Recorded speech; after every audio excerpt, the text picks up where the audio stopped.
Bismillahir Rahmanir Rahim. When I say Om, it means God. And when I say Allah, it also means God. That's the beauty of it. God is one, but has many names. As Quran has already identified nearly 99 names, so has the Veda. And therefore, we should not be quarreling about a language. If I say Allah, it may be in Arabic. If I say Om, it may be in Sanskrit. Why fight in the name of language? This is all the unity which we have.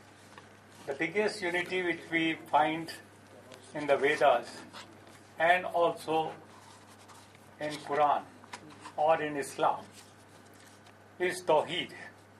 That is one God. And when they say La ilaha illallah, Islam says La ilaha illallah. There is no God but God. That means there is only one God. And that has been emphasized time and again in the Vedas. Ekam Sat, Vipra Bahuda Vadanti. The truth is one. God is one. The wise people may call it by different names. That is the fundamental unity. And therefore I would like to celebrate this Tawheed, both in Islam and in the Vedic tradition. And here I would like to pause for a second and say that there is no room for any form of God. God has no form. God is formless. Because God, by its very definition, is all-pervasive. Entire universe is being pervaded by God. Isha Vasya Idam Sarvam Yatkincha Jagatyam Jagat. That means the entire universe is being pervaded by God. I don't know what the scientists mean by God particle, which they have recently found out in CERN in Switzerland. But if that means that God is there in every particle, most welcome. But God is not particle. Particle is different and God is different. God being the finest and the subtlest force is there in every particle. And therefore, in every particle of the universe and therefore in every cell of this body. Each human body is carrying nearly 100 trillion cells. And God is present. My entire body. And if I want to worship my God, if I want to commune with my God, I should be at a place where God is and I am. So I am my soul, my Atma. And God is there in my Atma, that is Paramatma. Atma and Paramatma at the same place, and that is this living body. So the best place to commune with or worship God is this temple. Each one of us, human being, has been endowed with this human body temple. The most precious, the most precious. The temple which we create outside is made of brick and mortar. However much we may sanctify it. But this body has been created by God, by Allah. And therefore this is the most precious and the most sacred. If we pollute it by putting something wrong in this, like if we smoke a cigarette and put it in our sacred place, whatever temple or mosque, we say it has been polluted. If we drink alcohol, if we put alcohol in the temple or mosque, it is polluted. Similarly, if we slaughter an animal and eat it, and if we put the same meat in any temple or mosque, it will be polluted. But eating animals, drinking alcohol, smoking cigarettes is never considered pollution. Now this is very strange. This temple, which is the sacred most, is getting polluted every day, and we don't care about it. And whenever there is some pollution taking place, outside in the temple, mosque or a church, we get so very upset, we even take up some sort of a quarrel with the other people. We use force to subdue such elements. Now this is utter nonsense. The most sacred temple is this body. We have to keep it happy and healthy at every cost. And keeping it healthy and happy, mentally and physically, is half the prayer we can say to our Creator God. The rest is we should devote our life meditating on the attributes of God. God is all truth, all love, all compassion, all justice. Now whatever I am saying, Your Excellency and my great scholars from Iran, I am really very thankful to organizers, the Cultural Embassy of Iran, for bringing us together. It's a great occasion for us to celebrate, because I always consider Iran as the land of Aryan. And I come from Arya Samaj, and therefore Arya Samaj and Iran have got such very close affiliation. And I've been earlier invited by the government of Iran when there were cartoons of Prophet Muhammad sallallahu alaihi wasallam by some newspapers in Denmark. At that time, the government of Iran had invited me as one of our religious leaders in the world to condemn those cartoons. And when I arrived there, and I was put up in that Hotel Abbasi in Isfahan, and when it was my turn to speak, and I said, I have already condemned those cartoons, and I have also condemned those pictures of Hindu gods and goddesses published on some toilet papers in Europe. That was mischievous. But having said that, I said, who do you hold higher, Allah or Prophet Muhammad? And everybody said, Ayatollahs were there. And they said, of course, Allah is the supreme. No doubt about it. Then I said, if somebody caricatures Prophet, then you get so upset that the whole world of Islamic world comes on the street. But when Allah is being desecrated or caricatured, nobody seems to be upset. Then there was stunning silence, and they said, how can anybody desecrate or anybody pollute or caricature Allah? I said, who creates the water? Who creates the air? I said, Allah. And when we are polluting air, when we are polluting water or environment, are we not making a caricature of Allah? Then everybody thought that I would be in trouble. But that was not so. Then I read my kalma, and I said, Islam has a kalma. It says, La ilaha illallah, Muhammadur Rasulillah. But I have a kalma according to the Vedic tradition. These are the Vedas. And it says, La ilaha illallah, zarra zarra Rasulillah. Every particle of the universe is the messenger. And then again, my friends sitting in the audience, they thought that I won't be able to go back safe. But to my great pleasant surprise, the senior most Ayatollah came to me, he embraced me and he congratulated me. He said, Swami, you are the first person to come to Iran and say these profound words. He inquired from organizers, when is Swami going back? And they said, tomorrow morning is return flight. And said, no, cancel that. Take Swami to Qum, where the Islamic scholars stay there and dialogue. I was taken for 2 days to Qum, and there I was sharing this perspective about Allah or God, and they were all so happy. Next time it was an invitation from the government of Iraq for me to visit Baghdad, Najaf and Karbala. And my friends in Iran got to know, they said, don't go to Iraq directly, you will be wasting time in Abu Dhabi and other airport 5 hours. You come to Tehran first and then we will accompany you. And then when I reached Tehran, they took me to Qum again another for 2 days to share this very perspective. So I want to say that there is so much of commonality, so much of unity in Islam and Vedas. I am thrilled at the prospect that how come that we have not come so close together earlier. Now, my sisters and brothers, we should make a beginning, a very, very foundational and very, very fundamental beginning, that God is one, God has no form, God has no son, God has no daughter, God has no son-in-law and daughter-in-law, or father or mother, whatever. That is the fundamental thing which brings us all together. And there can be no idol of God. I'm sorry if I am contradicting my great scholar, Dr. Kala Dhananjay Acharya, whom I was listening with rapt attention.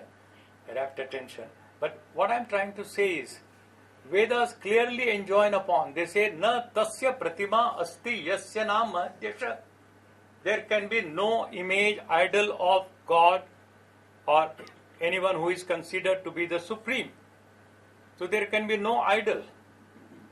And therefore, the founder of Arya Samaj has been challenging all those traditions who have been worshipping God in some form, image or idol, or Rama or Krishna being taken as incarnation of God. Because God cannot incarnate. There can be no incarnation of God. Some Christian friends think that Jesus is the incarnation of God. Say no. Jesus was a human being. Just as Prophet Muhammad was a human being, or Ram was a human being, Krishna was a human being, all are human beings, great human beings. We can call them prophets of their times. Great scholars and great prophets. But they cannot be equated with God, the creator of the universe, sustainer of the universe. God is something entirely different. And therefore, the biggest service we will be rendering to ourselves and to our posterity would be to say with one voice, all of the people of the world, that we have faith in one God, one Allah, one Ishwar, one Paramatma. And that Paramatma is all pervasive. And therefore, whatever is all pervasive cannot have form, by definition. If you cannot say Paramatma sarvavyapak bhi hai or Paramatma sakar bhi hai, you ho hi nahi sakta. It is self-contradictory. If a God is all pervasive and at the same time can be located in one place, cannot be possible. So this is self-contradictory, and we should refuse all of these things. Unfortunately, what has happened is most of our religions have imagined God in their fashion, and they have created God in their fashion, and that is the root of all trouble. We should stop that business, this commerce, this industry. We are selling God. We are cheating people. And we are saying, look, this is idol of God. Come, worship here. Your wishes will be fulfilled. I'm sorry to say, even in Islam, they have got graves, Qabr Puja, where they bury some scholarly people. And they are going there to worship, sort of asking for some benediction. Now this should not be, this is against Islam. And Islam enjoins upon all humanity to worship one God. And it says in its namaz repeatedly, Rabbul Alameen. It's not Rabbul Muslimin. It's not Rabbul Hinduin, not Rabbul Christian. It is Rabbul Alameen. And here the Prophet Muhammad has also been referred as Rahmatulil Alameen and not Rahmatulil Muslimin. And therefore we should refuse to say that Prophet Muhammad sallallahu alaihi wasallam belongs only to Muslim. He belongs to all those great prophets. And in fact, Quran has come up with a number, 124,000 prophets before Prophet Muhammad. And so many other celestial books or Asmani Kitab or whatever you call it. And Vedas have been referred as Awwaleen, the very first, the foremost, the ancient most. The Quran itself has put a stamp on the Vedas that this is the very first book of knowledge and wisdom which has dawned for the humanity. And therefore, this is time that we should celebrate the coming together of Islam and also of the Vedas and other traditions who subscribe to the quintessence of those values. Religions have got two parts. One is the core value part, which are the spiritual values, which is truth, love, compassion and justice. And according to Vedas, God is truth and truth is God. Love is God, compassion is God, justice is God. This is the energy pervading the whole universe and this is God. Truth has no form, love has no form, but we all experience truth and love and compassion and justice. And therefore, to worship God, all one has to do is to meditate on the attributes or the qualities of truth, love, compassion and justice for half an hour to 1 hour, whatever is convenient, whichever time of the day, and then act upon it. Fight the forces of untruth, fight the forces of tyranny, unfreedom and violence and injustice, anywhere, everywhere. That's as simple as that. So, Vedas have simplified, demystified the God concept. And this is a great tribute we can pay to the Vedas by saying that it is now available for the whole of humanity. Whole of humanity. Before Swami Dayanand, the then Brahmins of the medieval times had made a preserve of Vedas. That Vedas cannot be recited by women, by Shudras, by lower caste people. And they told the masses, Istri Shudro na dhiyatam, women and the lower caste people have no right to study and recite the Vedas. Swami Dayanand Saraswati, great revolutionary Vedic scholar, he opened the gates of the Veda learning for all of humanity. Not only Hindus, Muslims, Christians, anybody, everybody. It's a knowledge given by God, divine source, and therefore it should be available for the entire humanity. We should not restrict it, we should not try to colonize knowledge, and this has got knowledge of science also and knowledge of spirituality also. So all of these Vedas should be the way forward for all of us in humanity. With that end in view, we are going to organize a World Veda Conference on 15th, 16th and 17th of December at Indira Gandhi Center for Arts, National Center for Arts at 1 Janpath this year, 2017. And I would sort of like to invite each one of you, great luminaries sitting here. And only yesterday I was talking to Dr. Hussain about contacting our ambassador. So it's great that he too is here, and I'm so delighted that I could share this perspective. But let me share for 1 minute the last perspective, and that is the most important thing about God is of justice. That is what we forget. We create abominable injustice by this abominable system called caste system. A Brahmin is born Brahmin. How can that be possible? Vedas don't justify a Brahmin by birth, a Kshatriya by birth, or Vaishya by birth, or a Shudra by birth. There can be no caste system according to the Vedas.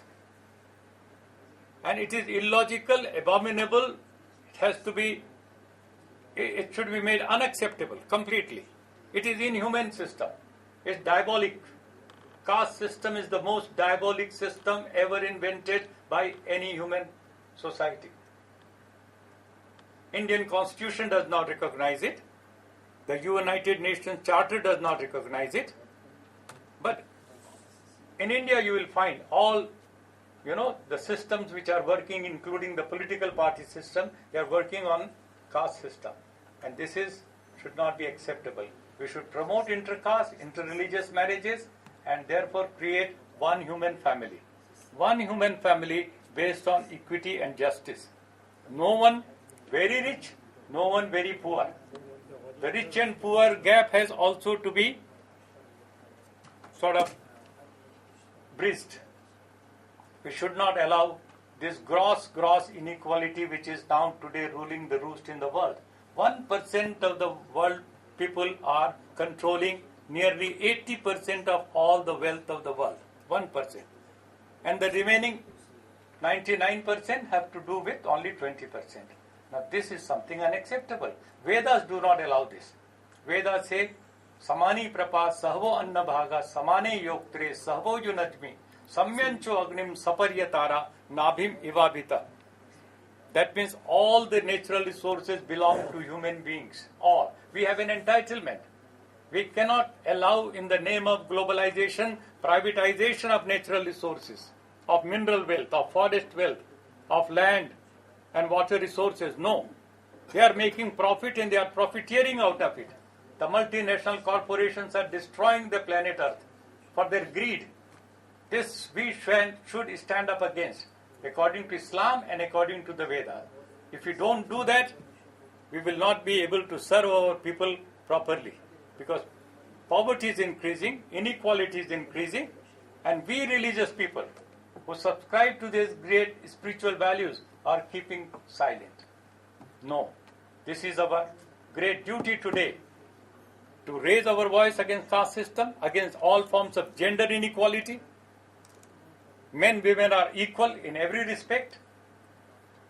And thirdly, there can be no such exploitative economic system which is prevailing today and which is destroying the planet Earth, the environment, and also the stability of our human society.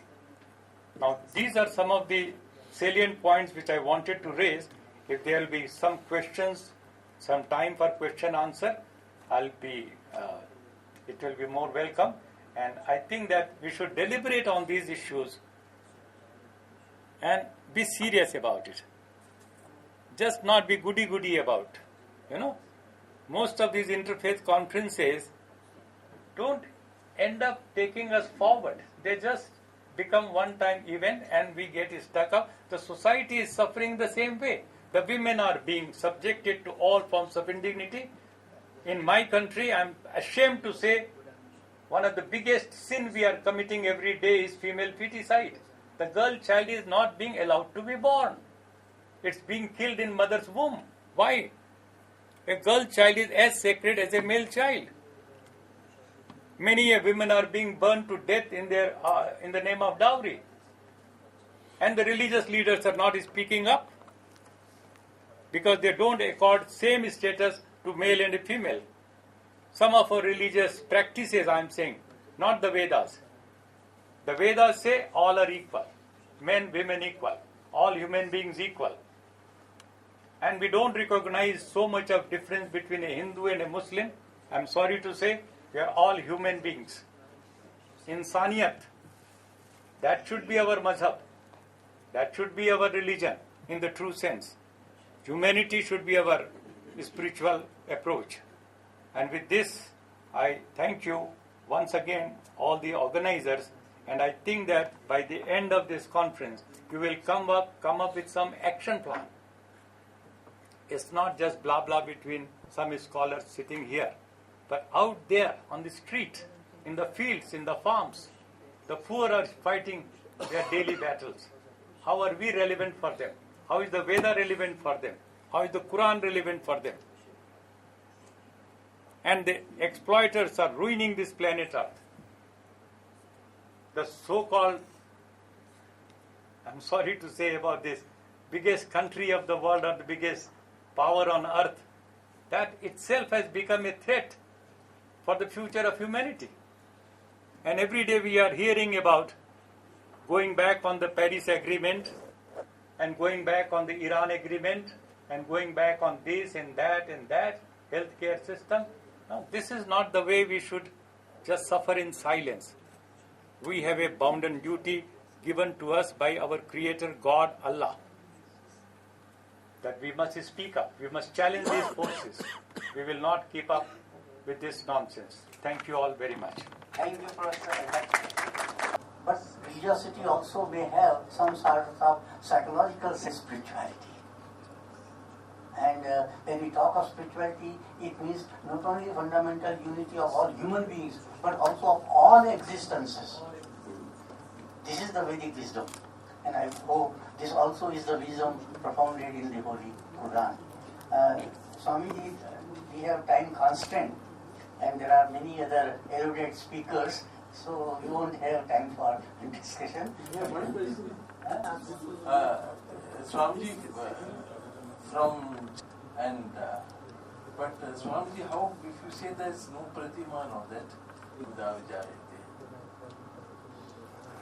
Well, if you have that. Also thinking in that line only. Okay. You see, we can always have this dialogue. What I have quoted is also from Rig Veda. Yes. Which is very clear injunction. Na tasya pratima asti yasya nam mahadyasha. As clear as that. Whenever Swami Dayanand had any dialogical debates with the priests who were for idol worship, like in Kashi Shastra, he quoted this particular stanza. Na tasya pratima asti yasya nam mahadyasha. Unfortunately, it got mixed up by chanting it differently. Na tasya pratima asti. Na tasya. Instead of saying na tasya. When the Pandits were brought from South India, those who only know chanting, वो पाठ करना जानते हैं, वो उनको पता नहीं क्या मीनिंग क्या जगह. Then they say na tasya na tasya. So they differentiated. It was na tasya nahi tha. It was not na tasya that bow down to that idol. No. It was there is no idol of such which is the Supreme Lord. I think we shall have we can have such discussion later on. On this is very one small important thing, issue. Professor, one small thing. My guru passed away last year, and Sadhguru insisted on being cremated, no samadhi for her. Like, no need to come and worship me, she said. My work is there, what I have taught you, that is my samadhi, that is why you will bow down. Great. That's what you should remember, she said. Great. But yet for us, we need a figure to keep in our mind for dhyana.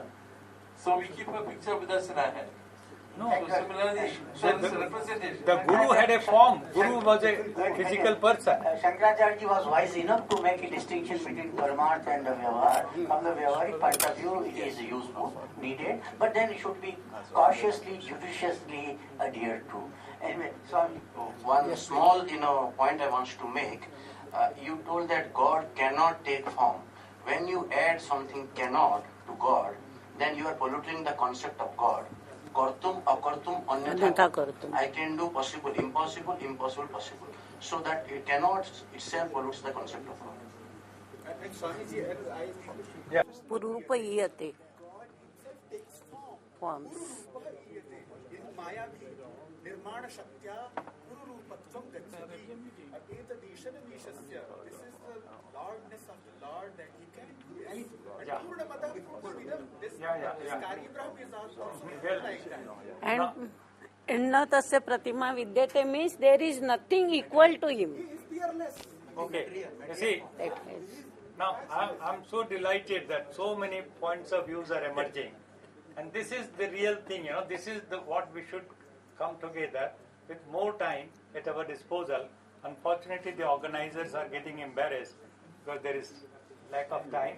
But what I would like to say, when we say God is the supreme, omnipotent, and therefore can do anything, can take form also, take avatar also.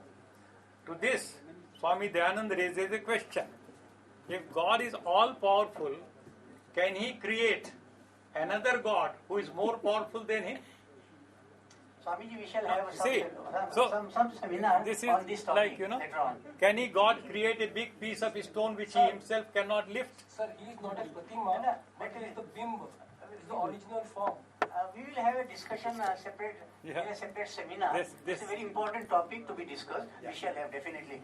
Now, I thank Swamiji once again, and now I request Professor Janak Dave